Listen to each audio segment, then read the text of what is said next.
Sabi ni nanay, maging praktikal lang daw mag-ipon, para sa kinabukasan na malinaw. Isang mansyon, kotse at makinang nasingsing, lahat ng luho kaya nating abutin. Pero bakit tuwing gabi ika'y hinahanap? Hindi naman nakakayakap ang perang nakakalap.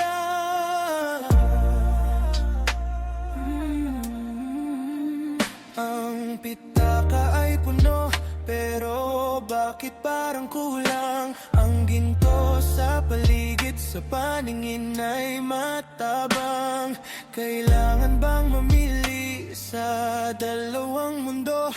Sa pagitan ng bulsa at ng tibok ng puso ko, pera o puso, alin ang susundin? Ang gutom ng tiyan o ang uhaw ng damdamin? Ang kinang ng pila ko, ang init ng yakap mo, naliligaw sa gitna ng gusto at kailangan ko.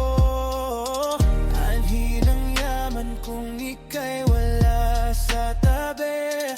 Pera o puso, sino ang mananatili? Sabi ni tatay, hindi nakakabusog ang pag-ibig.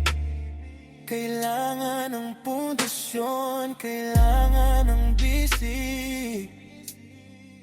Kayod sa umaga, puyat sa gabi.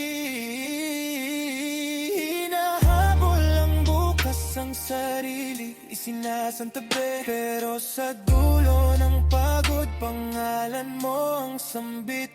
Ang tanging kayamanan na hindi pagpapalit.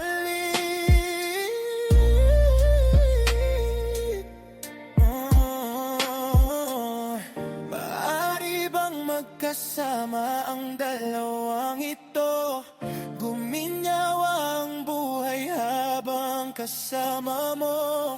Dahil ang pera ay nauubos at nawawala, pero ang pag-ibig na tapat, walang katumbas na halaga. Pera o puso, alin ang susundin? Ang gutom ng tiyan o ang uhaw ng damdamin? Ang kinang ang pilak o ang init ng yakap mo, naliligaw sa gitna ng gusto at kailangan ko. Anhin ang yaman kung ika'y wala sa tabi. Pera o puso, sino ang mananatili?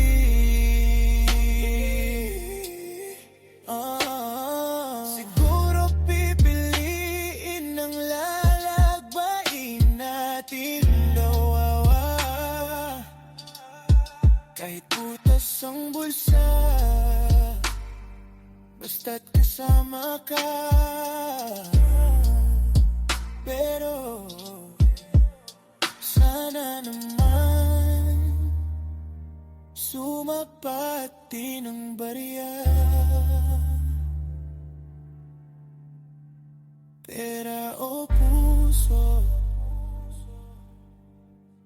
puso